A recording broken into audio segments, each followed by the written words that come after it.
sont des problèmes de santé, mais particulièrement l'hépatite virale B pose un problème de santé publique dans nos pays et particulièrement au Sénégal.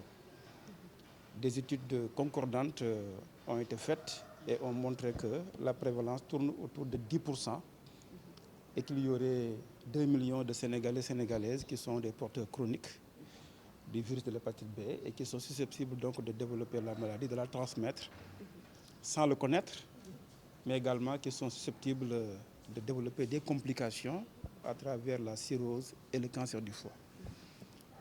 Alors le ministère de la Santé est conscient de ce problème, c'est pourquoi nous en avons vraiment saisi à bras le corps, parce que nous avons mis en place un programme qui ne s'occupe que des hépatites et qui est mis en place depuis 1999. Donc c'est l'un des premiers programmes en Afrique. C'est un programme pionnier. Mais également, nous avons mis en place et même contribué à la mise en place, à la production du vaccin contre l'hépatite B, qui aujourd'hui est un élément essentiel, incontournable dans la prévention. Nous avons également mis en place une stratégie d'accompagnement des malades. Parce qu'il faut mettre en place une politique de prévention, mais ceux qui sont malades et qui sont éligibles au traitement également sont accompagnés à travers une ligne budgétaire aujourd'hui qui permet de subventionner le traitement. Alors aujourd'hui, un malade sénégalais qui est porteur du virus de l'hépatite B et qui est éligible au traitement, avec 5 000 francs, il peut se soigner pendant 1 mois. Du point de vue également stratégique et politique, nous avons validé il n'y a pas longtemps ce qu'on appelle un plan stratégique intégré. Aujourd'hui, nous sommes à l'heure de l'intégration, à l'heure de la mutualisation des ressources. Nous avons mis en place un plan qui prend en charge non seulement l'hépatite ou bien les hépatites, mais qui prend également en charge le VIH, la tuberculose et les IST-Sida. Ça aussi, c'est une grosse innovation qui va nous permettre de mutualiser les ressources. Mais malgré tous ces efforts, malgré tous ces gros moyens déployés, nous remarquons également qu'il y a encore des défis.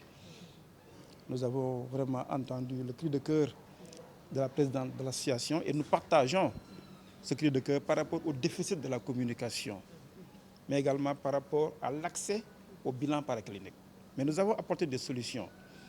La première solution, c'est d'abord ce que j'ai appelé tantôt le plan intégré, qui aujourd'hui va réunir les moyens du VIH, de l'hépatite, de la tuberculose et des IST. Mais surtout, c'est l'harmonisation et la mutualisation du Ginexpert. Aujourd'hui, le Sénégal dispose d'un appareil qui s'appelle Ginexpert, qui est sous-utilisé. Cet appareil est utilisé pour faire de la tuberculose, le diagnostic par rapport aux formes résistantes, pour faire du VIH, pour faire du cancer du col de l'utérus, mais également pour faire de l'hépatite. Donc cet appareil va nous permettre, en le mutualisant, mais également en le décentralisant, d'amoindrir de façon considérable la charge liée au bilan paraclinique. Ça déjà, c'est un début de solution que nous apportons. Mais également, nous nous engageons ici vraiment à accompagner les associations, et particulièrement l'association Safari Hépatite. Parce que la journée mondiale également de l'hépatite est une occasion pour intensifier les efforts, est une occasion pour renouveler les engagements. Mais surtout une occasion pour rappeler l'ambition du Sénégal. Parce que notre ambition, c'est d'aller vers l'élimination en 2030. C'est-à-dire faire de telle sorte que l'hépatite B ne soit plus un problème de santé publique, et c'est possible. Mais si nous conjuguons nos efforts, si nous mutualisons les énergies, mais si également nous avons l'engagement des partenaires techniques et financiers à qui également nous lançons un appel, mais également nous lançons un appel à la communauté pour un dépistage précoce. Parce que l'un des défis aussi, c'est la méconnaissance de son statut par rapport au porteur ou pas du virus de l'hépatite B.